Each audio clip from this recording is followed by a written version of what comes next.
Good day, mga kayang master, eto na ang susunod na kabanata ni Mr. Daryl Darby pero bago ang lahat pa-like and share and subscribe ang ating channel, at pindutin ang notification bell para lagi kayong updated sa lahat ng kabanata, at eto na rin ang full chapter ni Mr. Daryl Darby kaya abang-abang na lang po sa iba pang mga kabanata. Marami pong salamat.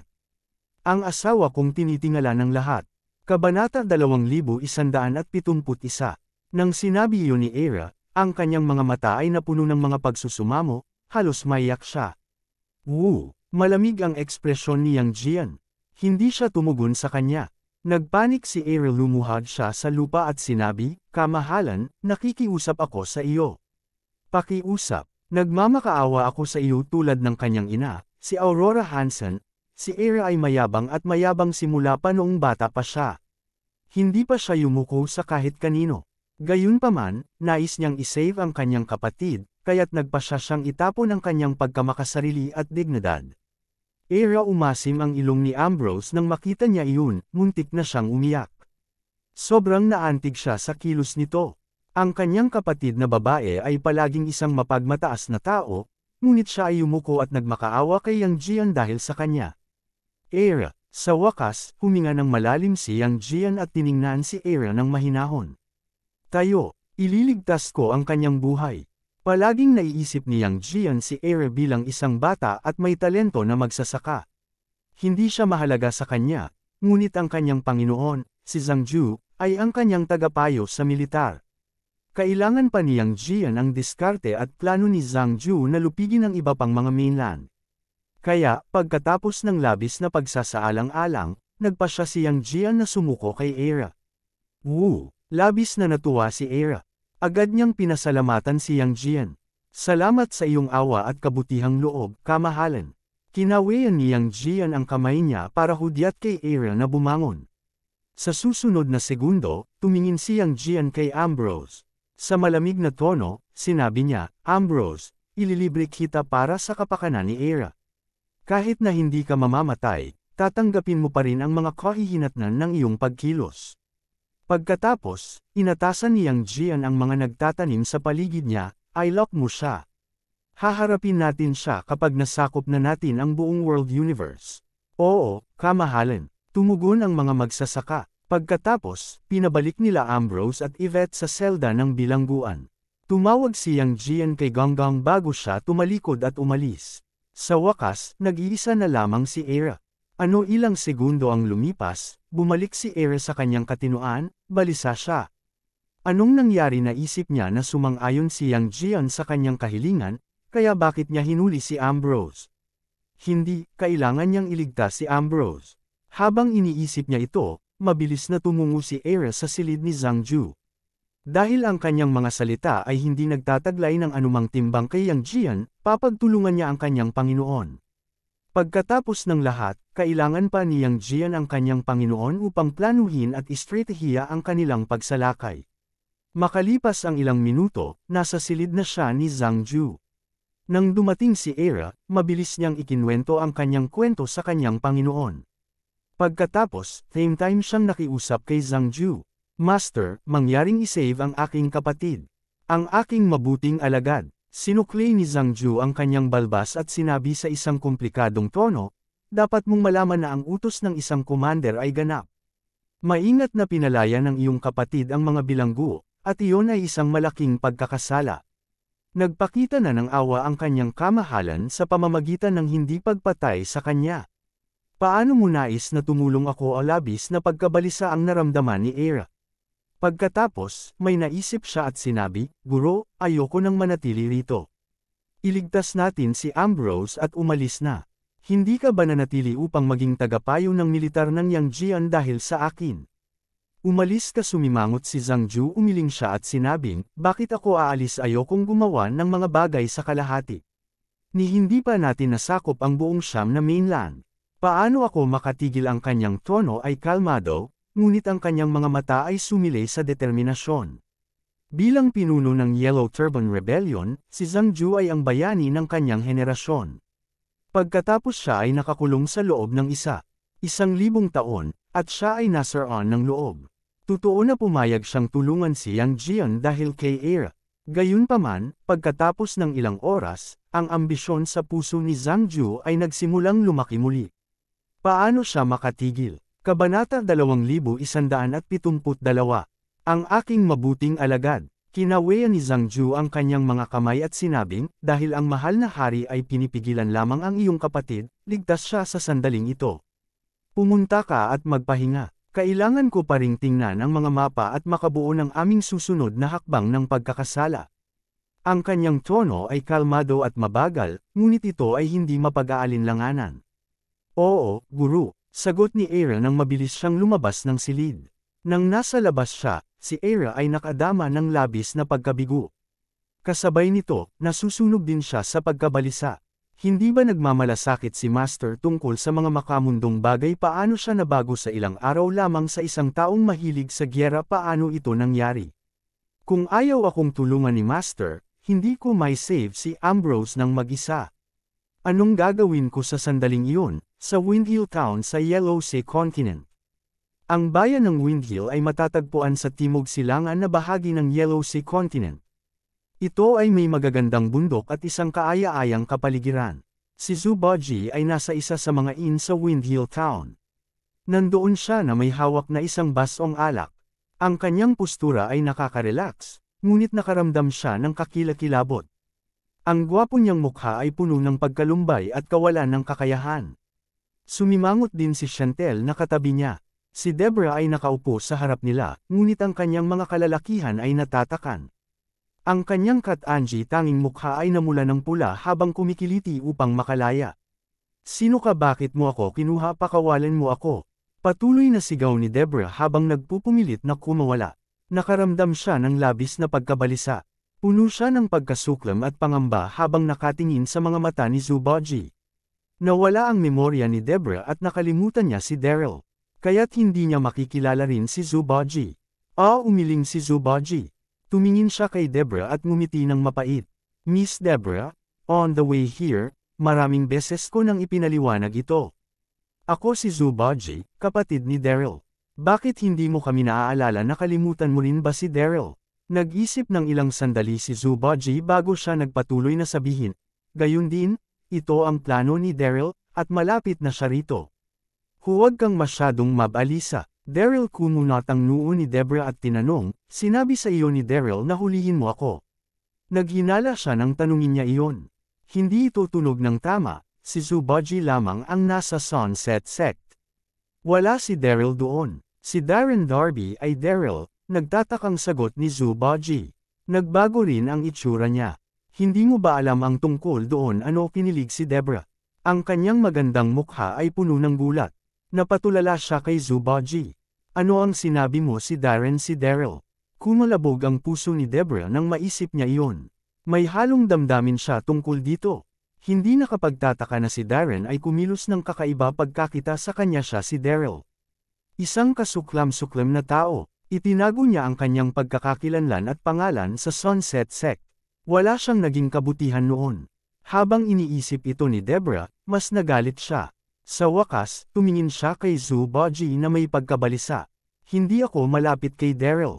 Pakawalan mo ako. Nag-alala si Deborah tuwing nabanggit ang pangalan ni Daryl sapagkat naiutak siya sa pag-iisip na si Daryl ay isang masamang tao. Lalo siyang nabulabog nang malaman niya na sina Zubaji at Daryl ay kasama nito. Anong nangyari? Gulong-gulo ang isipan ni Zubaji, mas lalo siyang nalungkot. Akala ko si Deborah ay babae ni Daryl. Bakit siya natatakot nang banggitin ko siya? Naguluhan din si Chantel. Mahal ko. Kabanata 2173. Sa wakas, bumalik sa kanyang katinoan si Zubaji.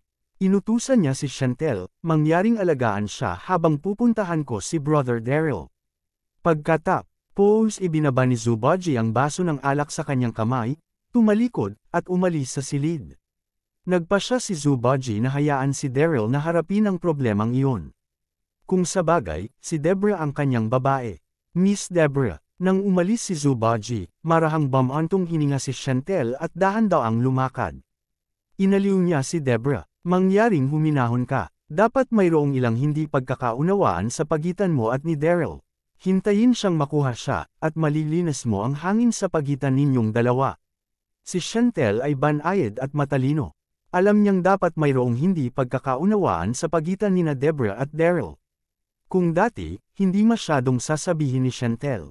Gayunpaman, pagkatapos niyang makasama ng matagal si Zuboji, itinuring din niya si Daryl bilang kaibigan. Nang makita niya ang sitwasyon, nais din niya itong aliwin. Gayunpaman, hindi man lang siya pinakinggan ni Deborah. Sa halip, umiling siya ng masindak. Hindi ito isang hindi pagkakaunawaan. Pakawalan mo ako, pakawalan mo ako. Nagpakawala si Chantel ng isang walang magawang buntong hininga. Sa sandaling iyon, isang lalaki na may mahabang itim na balabal sa kalye ang dahan-daang lumakad patungo sa inn. Ang lalaki ay may angular na mga tampok sa mukha, at siya ay napakagwapo, ngunit ang kanyang mukha ay puno ng pag-iingat. Ito ay si Donahue Dixon. Tama yan, sinundan ni Donahue sina Zuboji, Chantel, at Deborah sa Windhill Town. Si Donahue ay mabilis na tumakas matapos nasaktan siya ni Ambrose sa Mount Emmy. Sa wakas, nakakita siya ng isang liblib na lugar upang gumaling. Pagkagaling niya sa kanyang pinsala, nais ni Donahue na maghiganti kay Daryl. Naabot na niya ang South Cloud World kasabay ng pagsalakay ni Yang Jian. Matapos niyang malaman na talunin ni Daryl ang North Mona Army at gulatin ang buong Siam na mainland sa kanyang tagumpay, naiinggit si Donahue. Patuloy ang paghawak niya sa galit niya. Sa parehong oras, alam niya na kung pupunta siya at hanapin si Daryl para makapaghiganti, hindi siya magiging kalamangan. Sa wakas, nagpa siya si Donahue na gumala sa buong mundo upang makakuha ng mas maraming karanasan. Napagpasyahan niyang maghintay hanggang sa mapabuti niya ang antas ng paglilinang bago niya maayos ang sama ng loob kay Daryl. Nasa Yellow Sea Continent siya at dumaan sa Windhill Town nang mapansin niya ang kanyang asawa, si Chantel, at ang kanyang senior sister, na si Deborah. Sa oras na iyon, si Donahue ay natuwa at nagulat. Gayunpaman, natatakot siya sa mga kapangyarihan ni Zuboji, kaya't hindi niya inihayag ang kanyang presensya. Pagkatapos, napansin ni Donahue na si Zuboji ay umalis ng mag-isa sa inn. Kaya, nagpasya siyang gumawa ng hitsura. Sa isang silid sa inn, naupo si Chantel sa tabi ng kama habang hinihikayat niya si Deborah ng matyaga. Gayunpaman, mayroong maliit na epekto. Hindi siya pinakinggan ni Deborah. Kakatok, kakatok. Bigla, may narinig silang katok sa pintuan. Bumalik kayo. Natuwa si Chantel. Akala niya ay bumalik na sina Zuboji at Daryl. Kaya, mabilis siyang tumayo upang buksan ang pinto. Swoosh! Sa sandaling binuksan niya ang pinto, kinilig si Chantel, natulala siya. Nakita niya si Donahue sa may pintuan, at ang gwapo nitong mukha ay puno ng komplikadong emosyon. Siya na sa isip si Chantel. Kumabog ang kanyang puso, at may halong damdamin siya rito. Junior brother kasabay nito ay natigilan din si Deborah. Mukha namang nagulat ang kanyang napakarilag na mukha. Naalala niya kung paano siya pinabayaan ng Donahue sa Mount Emmy at nakatakas ng mag-isa, kaya naisip niyang hindi na niya ito makikita pa. Hindi inaasahan ni Deborah na makikilala niya siya roon. Mahal ko, sa sandaling iyon, nabalisa si Donahue. Hindi maitago ng kanyang gwapong mukha ang tuwa at tuwa sa kanyang puso. Sa wakas natagpuan kita. Pagkatapos, binuksan niya ang mga braso at akmang yayakapin na si Chantel. Kahit na malupit si Donahue at palagi siyang naglalaro ng marumi, hindi siya isang taong malamig sa dugo. Mayroon din siyang damdamin, at pinakamamahal niya si Chantel. Halos mabaliw siya nang agawin ni Zuboji si Chantel sa sinaunang libingan ni Lubu. Nagpadala siya ng maraming kalalakihan upang hanapin siya. Sa parehong oras, nagpatuloy siya sa paghahanap ng mga pagkakamali kay Daryl upang makakuha ng mga pahiwatig na haantong sa kanya si Chantel. Gayunpaman, si Donahue ay hindi pa nakatanggap ng anumang balita tungkol sa kanya. Kaya, nasasabik siya sa kanilang muling pagsasama. Kabanata 2174. Ikaw hindi inaasahan ni Donahue na si Chantel ay kikilos tulad ng isang takot na bata at umatras ng ilang hakbang paatros bago siya makalapit sa kanya. Ang kanyang magandang mukha ay puno ng pangamba. Binuka niya ang kanyang bibig at sinabing, "Huwag kang lalapit sa akin, swoosh." Huminto si Donahue sa kanyang mga track. Natigilan siya, ngunit isang ngiti ang nanatiling naka-plaster sa kanyang mukha. Naguluhan siya. Anong nangyari si Chantel ay palaging masunurin at banayad sa kanya. Paano siya naging napakalayo matapos ang matagal na silang hindi nagkita? Dapat ay sinisisi niya ito sa hindi mabilis na paghahanap sa kanya. Mapait na ngumiti si Donahue habang ipinapaliwanag niya ito kay Chantel. Mahal ko, humihingi ako ng tawad. Hindi sa hindi ko nais na hanapin ka ng mas maaga. Nagpadala ako ng maraming kalalakihan upang maghanap para sa iyo, ngunit walang makakakuha ng anumang balita tungkol sa iyo. Huwag mag-alala, nagkasama tayo ngayon. Hindi na kita papayag na iwanan mo ulit ako. Pagkatapos, malapit nang lumapit sa kanya si Donahue. Donahue, kinagat ni Chantel ang mga labi at mahinang umiling. Sinabi niya, ang aming oras na magkasama ay natapos na. Magaling ako ngayon, mabuti kung makalimutan mo ako. Kalmado si Chantel nang sinabi niya iyon. Wala namang reaksyon sa mukha niya.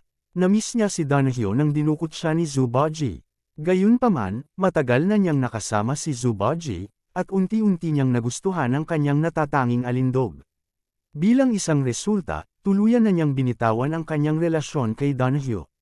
Higit sa lahat, ang kanyang katawan ay nagmamay-ari na kay Zubaji. Sa makatuwid, imposible para sa kanya na muling makasama ang Donahue. Gusto niyang kalimutan siya ng babae. Ang mga salitang iyon ay tulad ng isang hindi nakikitang martilyo na bumagsak sa puso ni Donahue ng marahas. Siya ay tense habang siya ay nakatayo doon, gulat na gulat siyang tumingin kay Chantel. Labis siyang nasaktan. Nais ni Chantel na masira ang mga bagay sa kanya. Bakit? Iyon ay dapat na isang ilusyon. Hindi ito totoo. Arg! Pagkatapos, sumisigaw si Donahue sa kalangitan, muntik na siyang mawala sa kanya. Si Chantel ang nag-iisang babaeng minahal niya ng malalim sa buong buhay niya. Gayunpaman, sa sandaling iyon, nais na niyang makipaghiwalay sa kanya. Walang lalaki ang tatanggap nito. Para sa isang sandali, ang ekspresyon ni Donahue ay mukhang napakapangit. Marahas siyang nanginig. Kinabahan si Chantel, at yumangat siya ng ilang hakbang pabalik. Alam na niya ang Donahue. Siya ay may matinding pagkahilig, at siya ay pinalala. Kung hindi niya siya aliwin, gagawa siya ng isang bagay na marahas. Malumanay na sinabi ni Chantel, Donahue, nilalayon mong gumawa ng mga dakilang bagay. Hindi ka dapat mapigilan ng mga walang kwentang damdaming ito. Humihingi ako ng paumanhin tungkol dito. Mangyaring huwag kumilos ng mabilis, okay. Kalmado si Chantel nang sinabi niya iyon, ngunit nakabantay siya. Woo! Huminga ng malalim si Donahue. Mapait siyang ngumiti, tumango, at sinabi, mabuti na. Dahil ito ang gusto mo, kung gayon wala na akong sasabihin. Nais kong kaligayahan ka. Ang mga mata ni Donahue ay may mga pahiwatig ng pagkamalaswa nang sinabi niya iyon. Sa sumunod na segundo, lumingon si Donahue kay Deborah at nginitian siya. Senior sister, matagal na hindi nakikita. Ang ekspresyon ni Deborah ay walang malasakit, hindi siya tumugon sa kanya. Inabandona siya ni Donahue sa Mount Emmy, kaya mayroon pa rin siyang galit sa kanya. Kaya, natural, hindi siya tutugan sa kanya. Woo! Huminga ulit si Donahue at ipinaliwanag, Senior sister, alam kong sinisisi mo ako. Gayunpaman, napilitan akong umatras sa Mount Emmy. Kung hindi ako tumakas, namatay ako. Mapapatawad mo ba ako? Si Donahue ay nasa isang kakilakilabot na kalagayan nang itapon siya ni Chantel. Sa sandaling iyon, nais niyang aliwin si Deborah. Gayunpaman, hindi man lang siya binigyan ng pagkakataong magpaliwanag ni Deborah. Bago niya matapos ang kanyang mga pangungusap, ginambala siya nito. Donahue, hindi mo kailangang ipaliwanag ang iyong sarili, malamig na sinabi ni Deborah. Maaari kang tumigil sa pagkukunwari. Nakita ko sa pamamagitan ng iyong totoong karakter sa Mount Emmy. Iniwan mo na ako minsan, at nangangahulugan iyon na gagawin mo ang susunod sa susunod. Maaari mo pa rin akong maging kapatid na lalaki sa pamagat lamang, ngunit wala kaming relasyon sa bawat isa. Ang kanyang boses ay hindi malakas, ngunit ito ay matatag. Si Deborah ay isang pantas na babae. Kahit na nawala ang kanyang memorya, magaling pa rin siyang magbasa ng mga tao. Nabigo siya sa kilos ni Donahue. Paano niya siya mapapatawad, boss? Sa sandaling iyon, pakiramdam ni Donahue ay tinamaan siya ng kulog. Nakatayo siya roon na natigilan, siya ay nasa isang kakilakilabot na kalagayan. Kabanata 2175. Mahusay, mabuti. Ang sumunod na segundo, ngumiti si Donahue na may mapait na ekspresyon. Kung ganoon, wala nang sasabihin pa para sa akin. Sa sandaling iyon, nakangiti pa rin si Donahue, ngunit labis siyang nasaktan. Si Chantel, ang babaeng pinakamamahal niya, ay nagputol ng ugnayan sa kanya. Hindi rin siya mapapatawad ni Deborah. Naisip ni Donahue na ang dalawang babaeng iyon ay babalik sa tabi niya. Gayunpaman, hindi niya inaasahan na ang katotohanan ay isang napakalaking kaibahan sa kanyang inaasahan. Jab, jab. Pagkatapos, si Donahue ay humirit ng nakakahamak at biglang sumugod. Itinaas niya ang kanyang mga kamay at hinimas ang mga akupong si Chantel. Si Chantel ay nahuli, kinilig siya bago siya agad na na-immobilize. Donahue, ikaw nagbago ang ekspresyon ni Chantel, nagulat siya at natakot. Anong ginagawa mo? Hindi tumugon sa kanya si Donahue. Sa halip, binagsak niya si Chantel gamit ang isang suntok at dinala siya. Pagkatapos, naglakad siya patungo sa Deborah. Ikaw sa sandaling iyon, nag-alala din si Deborah. Donahue, nabaliw ka na ba? Ano ang sinusubukan mong gawin? Ano ang sinusubukan kong gawin? Ang gwapo ng mukha ni Donahue ay may isang nakangiti ng ngiti. Tinatanong mo ako kung ano ang sinusubukan kong gawin. Maaari mong isipin na ako ay isang hindi kompromiso at walang karapatang makasama ka. Kung iyon ang kaso, ipapakita ko sa iyo kung ano ang ibig sabihin ng isang tunay na. Donahue ay tumingin kay Deborah nang walang takot at may isang masamang kislap sa kanyang mga mata. Siya ay dating Westrington Emperor, paano niya ito makaya kung sinabayan siya ng sabay ng dalawang babae dahil kumilos sila ng walang puso, kung gayon hindi nila siya dapat sisihin sa kanyang kalupitan. Nagpasya si Donahue na isama sina Chantel at Deborah. Ang susunod na segundo, bago tumugon sa kanya si Deborah, dinala siya ni Donahue sa baywang at tumalon sa bintana. Sa kasamaang palad, ang mga kalalakihan ni Deborah ay najab na ni Zuboji, kaya wala siyang kakayahang labanan siya. Ang aksyon ni Donahue ay nakakuha ng atensyon ng mga tao habang dinadala niya ang dalawang kababaihan, at hindi rin siya makakapunta ng mabilis. Gayunpaman, ang gabi ay bumagsak, at ang burol ay matatagpuan sa burol, kaya walang nakapansin sa kanila. Di nagtagal, si Donahue, kasama sina Deborah at Chantel sa kanyang mga bisig, ay nawala sa gabi. Hindi nagtagal pagkatapos nito, isang figure ang lumakad papasok sa inn, pawis na pawis siya. Hindi maitago ng gwapong mukha nito ang kanyang kaba. Si Daryl iyon, Happiness Inn. Heto na, tumingin si Daryl sa signboard bago siya mabilis na sumugod sa inn.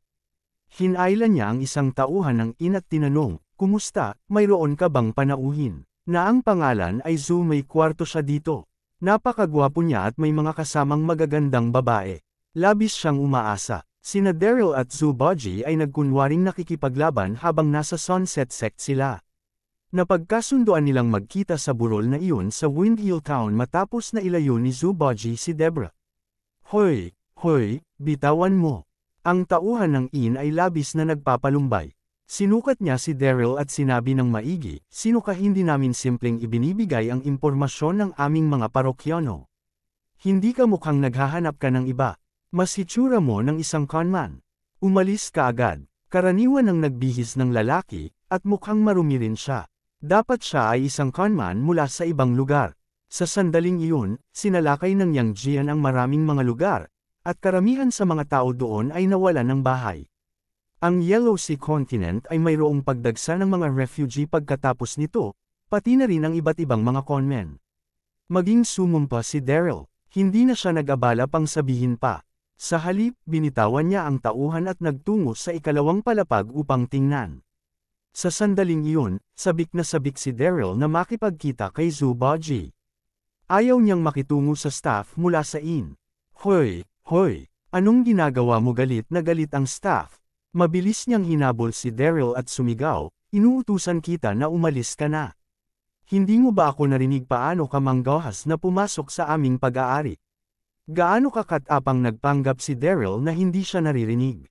Nilampaso niya ang lahat ng mga silid, ngunit hindi niya nakita si Zuboji, Deborah, o Chantel man lang. Anong nangyari? Bumaba si Daryl sa lobby. Nakahanap siya ng upuan at umupo na nakasimangot. Pinag-isipan niya, ito ang tamang tirahan. Bakit wala sila dito? Nagkakaproblema ba sila? Sa sandaling iyon, magulo ang isipan ni Daryl. Hindi niya alam na si Zuboji ay nakuha upang makuha siya, ngunit namiss nila ang isa't isa sa daan. Inagaw din ni Donahue sina Deborah at Chantel. Kabanata 2176. Sa sandaling iyon, galit na galit ang paglakad ng staff ng inn. Tinuro niya si Daryl at sumigaw, "Sinasabi ko sa iyo na umalis ka na. Hindi mo ba ako narinig, bingi ka ba?" Inis si Daryl, nagwalas siya ng tingin sa tauhan at hindi siya pinansin. Ano ang nangyayari? Pumunta sa kanila ang may-ari ng inn na nakasimangot. Ang may-ari ay mukhang isang taong nakatuon sa kita, isang taong mapang-api sa mahina. Wula, sa parehong oras, ang kaguluhan ay umakit din ng iba pang mga nanunood. "Boss!" Lalong lumakas ang loob ng tauhan nang makita ang kanyang amo. Itinuro niya si Daryl at sinabi ng malambing, "Ang taong ito ay pumasok sa aming mga silid panauhin, at tumanggi siyang umalis. Sa palagay ko siya ay alinman sa isang magnanakaw o sinungaling." Ano? Galit na galit ang may-ari. Tinuro niya si Daryl at saway, "Who the hell you think you are?" Basagin ang kanyang paa at itapon siya. Naisip din ng may-ari ng inn na naruroon si Daryl upang sumilong mula sa iba pang pangunahing lupain na napunit ng gyera. Kung tutuusin, si Daryl ay bihis ng bihira. Wula. Pagkatapos, ilang iba pang mga tauhan ang nagsimulang igulong ang kanilang manggas at pinalibutan si Daryl. Sa sandaling iyon, umiling ang nakapaligid na karamihan. Pagkatapos, marami ang nagsimulang magkomento tungkol kay Daryl. Ang taong ito ay para dito. Oo, ang may-ari ng inn ay isang maimpluwensyang figure sa Windhill Town. Paano ba siya naglalakas loob dito? Dapat ay naghahanap siya ng kamatayan. Dapat siya ay isang refugee mula sa ibang kontinente. Nakakalungkot, bata pa naman siya. Bakit wala siyang magawang mabuti? Bakit siya nagkagulo? Ang mga komento ay nagpatuloy na umalangaw. Ngumiti si Daryl at nakita silang nakakatawa sila. Mukha ba akong isang refugee? Sa sandaling iyon, natagpuan ito ni Daryl na sobrang nakakatawa. Ayaw niyang maakit ang pansin, kaya itinago niya ang kanyang totoong kapangyarihan. Gayunpaman, hindi niya inaasahan na siya ay tretuhin bilang isang refugee conman. Ang comical naman. Nakikita ko na hindi mo matututunan ang iyong aralin hanggat hindi ka nakakakuha ng isa. Patuloy na ngumiti si Daryl, ang isa sa mga tauhan ay hindi na tumagal nito. Sigaw niya at binato ng isang suntok si Daryl ng brutal. Tila nakaka-relax si Daryl, hindi man niya naisip ang iwasan ito. Ang tauhan ng inn ay ordinaryong tao. Ang kanilang mga suntok ay maaaring mukhang brutal, ngunit kay Daryl, ito ay tulad ng simula ng isang KT. Hindi ito makakasama sa kanya, at madali niya itong maiiwasan. "Boss, may mga walang laman bang silid dito?" Tulad ng pagsuntok pa lang sa Daryl, isang boses ang umalangaw mula sa labas ng inn. Pagkatapos, isang lalaki na may kakaibang aura ang dahan-daang pumasok. Nakasuot siya ng itim na brocade robe, at mukhang malanggos siya. Siya ay nasa 30 taon, at kahit na may isang payat siyang figura, nagkaroon siya ng isang awtoridad na aura. Ang lalaking iyon ay si Flynn Fuil, isang antas ng isang martial emperor. Isa siya sa hallmasters ng Elysium Gate. "Flynn, ano ang ginagawa niya rito?" Natigilan si Daryl nang makita si Flynn, naguluhan siya. Si Yang Jian ay nanghihimasok kahit saan, kaya malinaw na inutusan niya ang Elysium Gate na mag-standby upang ipagtanggol ang world universe sa anumang sandali. Kaya't bakit si Flynn ay nasa Yellow Sea Continent at wala sa world universe? Swoosh! Sa parehong oras, lahat ay tumingin din kay Flynn. Sumulyap lamang sila at napagpasyahan na si Flynn ay hindi dapat maging isang ordinaryong tao dahil mayroon siyang napakalakas na aura. "Sir," sa sandaling iyon, ang may-ari ng inn ay bumalik sa kanyang katinoan. Ngumiti siya at magalang na sinabi kay Flynn, "Ito ang pinakamahusay na panuluyan sa Windhill Town. Aayusin namin ang pinakamahusay na silid para sa iyo." Tulad ng karamihan ng tao, naisip din ng may-ari na si Flynn ay isang taong malakas at maimpluwensya. Sa sandaling iyon, ang may-ari ay lubos na mapagpakumbaba at magalang kay Flynn. Sa parehong oras, sinulyapan niya si Daryl na may isang nakakumbabang tingin. Ituturo niya kay Daryl ng isang leksyon kapag nakipag-usap siya sa kilalang panauhing iyon. Kasabay nito, tumanggo si Flynn at kalmadong sinabi, "Pumunta ka at ihanda mo ito. Gusto kong magpahinga." Hindi maitago ni Flynn ang kanyang pagkahapon nang sabihin niya iyon. Tama iyon, hindi dapat nandoon si Flynn. Gayunpaman, sinalakay ng North Mona Army ang world universe. Ang lugar sa paligid ng Mount Hua at Mid-City ay nahulog sa kanilang kamay. Ang buong world universe ay nasa gulo. Sa ilalim ng ganoong mga pangyayari, ang Elysium Gate ay nagpadala ng maraming kalalakihan upang maghanap para kay Daryl sa buong Siyam na mainland. Si Daryl ay ang nag-iisang tao na maaaring isave ang world universe. Kaya, si Flynn ay inatasan na maghanap para kay Daryl sa Yellow Sea Continent. Sige, yumuko ang may-ari habang tumutugon sa kanya. Pagkatapos, mabilis niyang inatasan ang tauhan na maghanda ng isang silid. Sa sandaling iyon, biglang napansin ni Flynn ang pagkakaroon ni Daryl. Kinilig siya, labis siyang nagulat at natuwa. Master, kinusot ni Flynn ang kanyang mga mata, akala niya naghahalusan siya. Gayunpaman, sa masusing pagtingin, napagtanto niya na si Daryl talaga. Tuwang-tuwa siya na itinabi niya ang may-ari ng inn at mabilis na naglakad papunta kay Daryl. Wow! Kabanata 2177. Natigilan ang lahat nang makita iyon. Ano ang nangyari, paano nakilala ng taong may kakaibang aura ang ibang lalaki thought? Kagaya ng pagtataka ng lahat tungkol doon, lumapit si Flynn kay Daryl, yumuko, at agad na lumuhad sa lupa. Nataranta ang lahat. Ang sumunod na nangyari ay lalong nagulat sa kanila. Sa isang nasasabik na ekspresyon, sinabi ni Flynn kay Daryl, ang iyong mapagpakumbabang lingkod na si Flynn Fuil, ay narito upang batiin ang Sect Master. Master, sa wakas natagpuan kita. Gas! Sa sandaling iyon, ang buong panuluyan ay nasa ganap na katahimikan. Marami sa kanila ang hindi mapigil ang humingle ng malakas. Sect Master, ang ordinaryong mukhang tao ay isang Sect Master. Aling Sect Master, bagaman? Ikaw sa wakas, ang may-ari ng panunuluyan ang unang taong bumalik sa kanyang pangunawa. Napatingin siya kay Daryl habang sumusubaw siya ng mariin. Gulat na gulat siya kaya nauutol siya. Bago niya natapos ang kanyang pangungusap, inabala siya ng galit ni Flynn. Ang bastos mo! Pinandilatan ni Flynn ang may-ari ng bahay-bahayan at malamig na sinaway, siya ang Sect Master ng Elysium Gate na si Daryl Darby. How dare you be rude to him? Dapat ay naghahanap ka ng kamatayan. Si Flynn ay isang matalinong tao, kaya't nang makita niya ang staff ng inn na nakagang kay Daryl, agad niyang nalaman ang nangyari. Ano isang buong kaguluhan ng buong inn habang tinignan nila si Daryl sa sobrang pagkabigla. Sila ay lubos na namangha. Ang lalaking iyon ay si Daryl Darby, ang Elysium Gate Sect Master, ang lalaking tumulong sa South Cloud World na talunin ang North Mona Army. Ang Westrington Emperor, na si Daryl Darby, naramdaman ng may-ari ng inn ang kanyang mga binti na naging jelly. Pawis na pawis siya habang nakatingin kay Daryl sa sobrang pagkataranta. Ang kanyang isip ay nasa gulo, at siya ay lubos na walang imik. Ang lalaking iyon ay si Daryl Darby, gayunpaman, inutusan niya ang kanyang mga tauhan na bugbugin si Daryl, malamang na gusto niyang mamatay.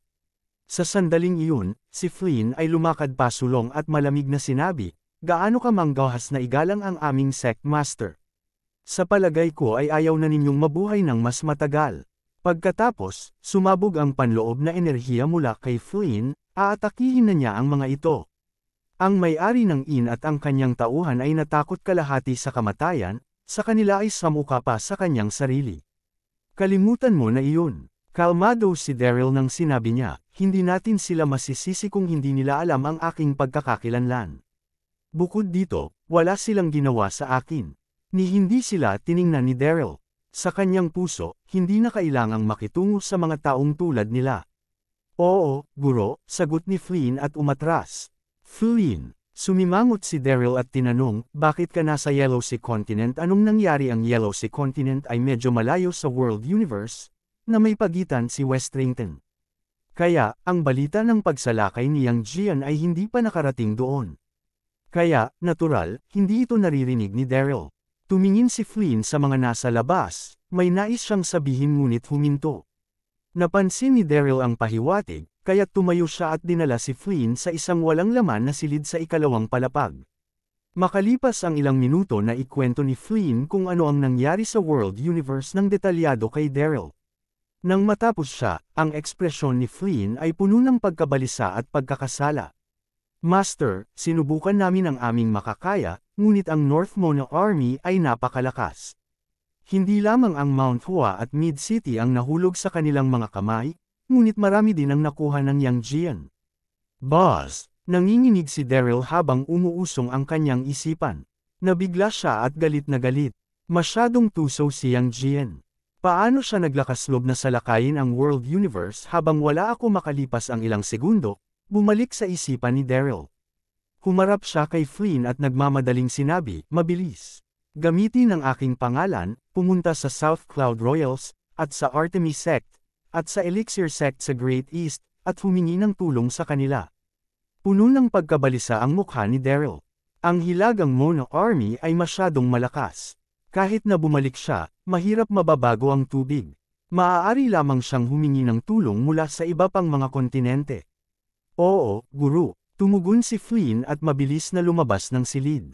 Matapos mag-alis ni Flynn, nakakita si Daryl ng panulat at papel sa silid at nagsulat ng sulat para kay Zuboji.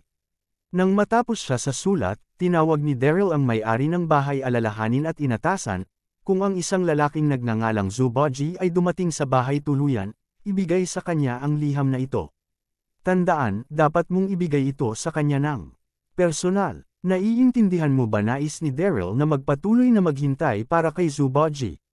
Kung tutuusin, nawala ang memorya ni Deborah, at matagal siyang natagpuan upang makita siya. Dahil natagpuan niya siya, ayaw niyang umalis sa lugar na tulad nito. Gayunpaman, wala siyang pagpipilian, nanganganib ang world universe. Kaya't kailangan niyang bumalik upang tulungan sila. Dahil kasama ni Deborah si Zuboji, hindi siya mapanganib. Oo, Master Darby, mangyaring huwag mag-alala. Sisiguraduhin kong ibigay ito kay Zuboji. Galit na tumanggo ang amo. Siya ay lubos na magalang habang hindi siya naglakas loob na salungatin si Daryl. Binago niya ang kanyang pag-uugali sa lalaki. Alam niyang si Daryl ay isang maimpluwensyang tauhan sa buong Siam na mainland habang siya ay may-ari lamang ng isang panuluyan sa isang maliit na bayan, paano niya kayang saktan si Daryl? Matapos niyang ayusin ang lahat, umalis si Daryl sa Windhill Town at mabilis na tumungo sa Westrington. Nagpasya si Daryl na magtipon muna ng hukbo sa Westrington. Sa ganoong paraan, magkakaroon siya ng mas mahusay na pagkakataong manalo laban kay Yang Jian. Kabanata 2178. Matapos ang kanilang paglipad ng mahabang panahon, sa wakas ay narating ni Daryl ang hangganan ng Westrington. Labis na nasasabik si Daryl nang siya ay tumuntong sa bakuran ng Westrington, narito na ako sa wakas. Ang Westrington ay isa sa mga mas malakas na kontinente sa Siam na mainland. Naniniwala si Daryl na kung makakalap niya ang Westrington Army, makakabili siya ng world universe ng ilang mahalagang oras kahit na hindi nila matalo ang hukbo ni Yang Jian. Habang iniisip niya ito, lumipad si Daryl ng isa pang oras o higit pa bago siya tuluyang nakarating sa Green Dragon City Gate. Ang Green Dragon City Gate ay nasa hangganan ng Westrington. Ito ay isa sa mahahalagang pintuan para makapasok ang isa sa Westrington. Napapaligiran ito ng matataas na bundok na nagpahirap sa mga kaaway nito na salakayin sila. Sa makatuwid, tinawag itong First Fortress ng Westrington. Si Daryl ay nagtungo sa Green Dragon City Gate sapagkat ito ang pinakamalapit sa world universe. Nagpasya siyang magpadala ng isang atas nang makarating siya sa Green Dragon City Gate. Nais niyang tipunin ng isang hukbo doon sa lalong madaling panahon. Pagkatapos, sila ay magmamadali patungo sa world universe upang tulungan sila. Pagkatapos ng lahat, ang world universe ay nasa mapanganib na panganib. Hindi na nila madrag ang bagay na ito. Pagdating niya sa opisyal na kalsada ng Green Dragon City Gate, huminga ng malalim si Daryl at dahan-daang bumaba. Si Daryl ay medyo naubos, lumipad siya ng higit sa 10 oras. Gayunpaman, dahil may ilang daang metro lamang ang dapat puntahan, nagpasya siyang maglakad na lang. Ilang hakbang lang ang ginawa niya nang huminto siya sa kanyang track. Tumingin siya sa harap at nakasimangot. Napansin niya ang isang sedan na kotse na huminto sa tabi ng kalsada. Ang makina nito ay naninigarilyo, parang nasira ito.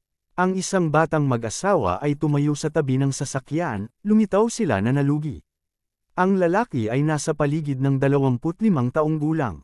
Siya ay medyo gwapo at sa isang brown at checkered suit, ngunit ang kanyang mga paa ay nakabalot ng mga boto ng sinaunang estilo. Ang batang babae ay lumitaw ng bahagyang mas bata. Siya ay nasa isang puting-puting cheongsam na nagpakita ng perpekto sa kanyang hindi kapanipaniwala na figure. Mayroon siyang katanji tangi at kaakit-akit na mga tampok sa mukha. May mga pahiwatig ng katigasan ng ulo sa pagitan din ng kanyang mga browser. Napansin ni Daryl na ang kanyang buhok ay nakalagay sa isang ancient hairstyle hairmaid. Ang mag-asawa ay nagsusuot ng mga modernong damit ngunit may ilang mga elemento mula sa sinaunang panahon. Kung nangyari ito dati, malilito si Daryl, ngunit sa sandaling iyon, nasanay na si Daryl. Ang mahiwagang hadlang sa pagitan ng Siyam na mainland ay nawala.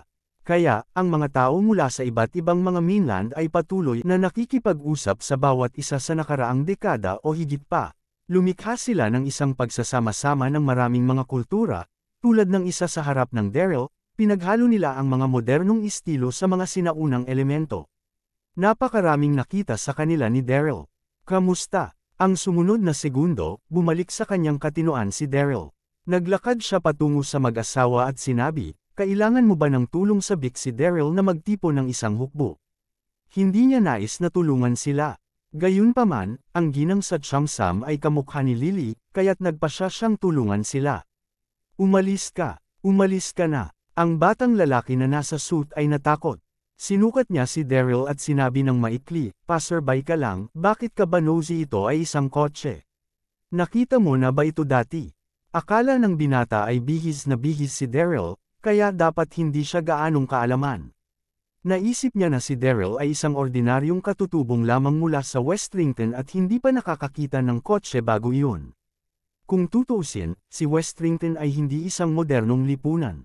Kahit na ang magkakaibang mga mainland ay matagal nang nakikipag-ugnay sa bawat isa, mahirap para sa mga ordinaryong tao na makita ang isang high-tech na paglikha.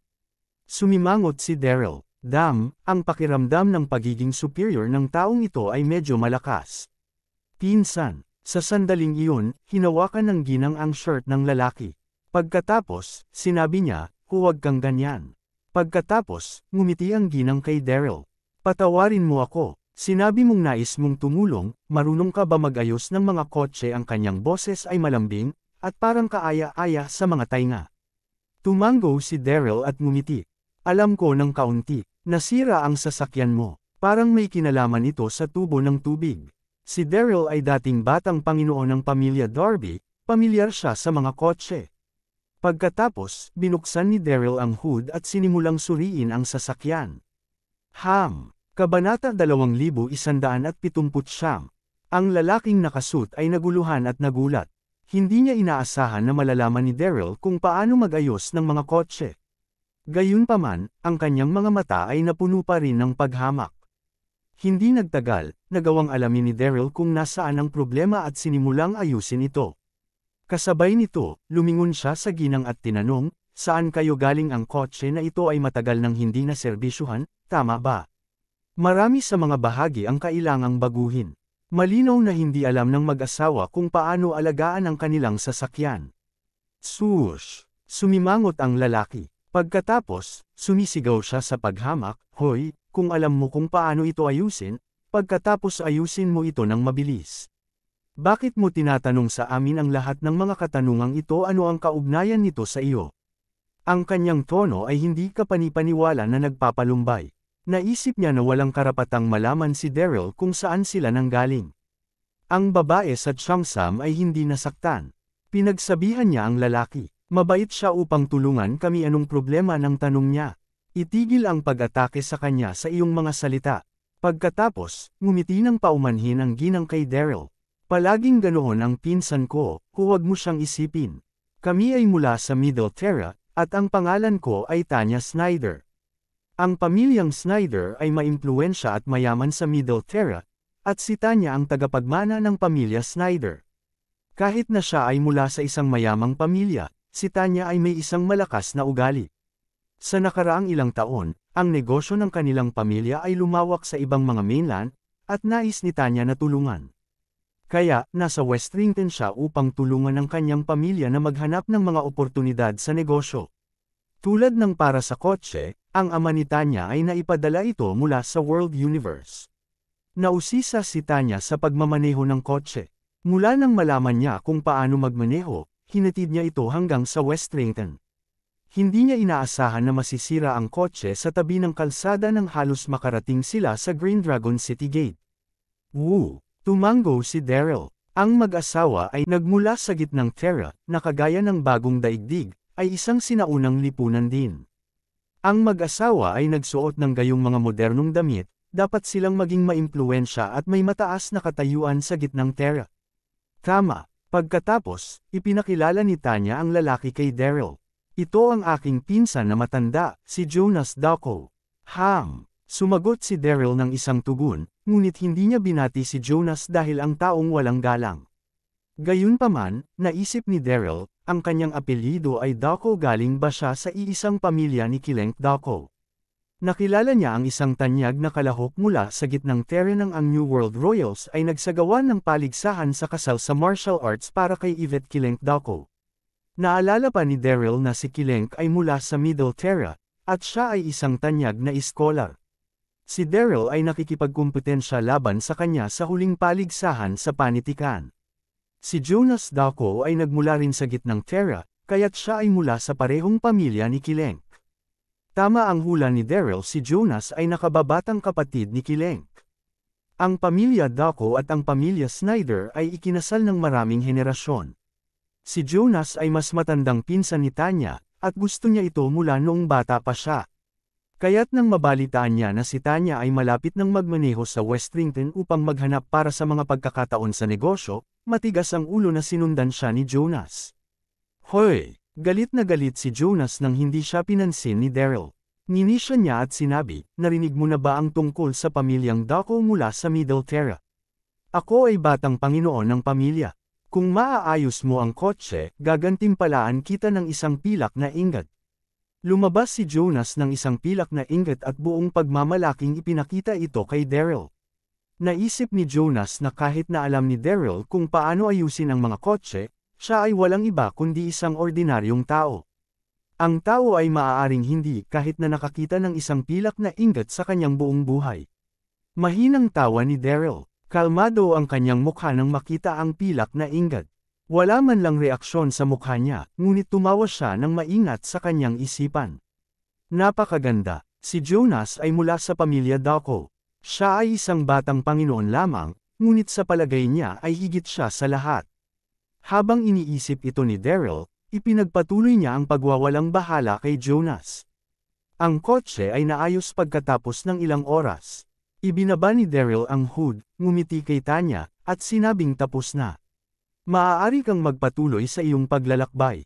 Kabanata 2180, ikaw ay kahanga-hanga. Pumalakpak si Tanya at tumalon sa tuwa. Tumingin siya kay Daryl ng may pagpapahalaga at paghanga. Akala ko ang kotse na ito ay ganap na nasira. Sino ang nakakaalam na madali mo itong maaayos? Pagkatapos, tinanong ni Tanya, ay, hindi ko pa rin alam kung sino ka o saan ka galing. Ako nag-isip sandali si Daryl bago siya sumagot, ako si Darren Derby, mula sa World Universe.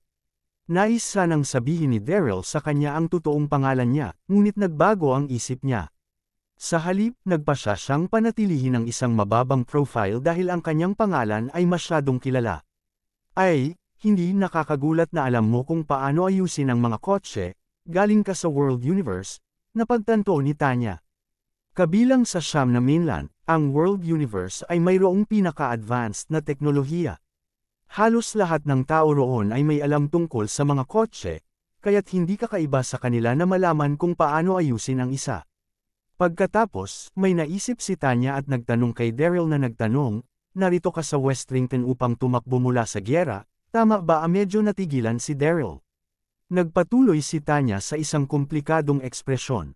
Sa buong paglalakbay, nakita ko ang maraming mga refugee at karamihan sa kanila mula sa World Universe. Kasama rin nila ang kanilang mga pamilya.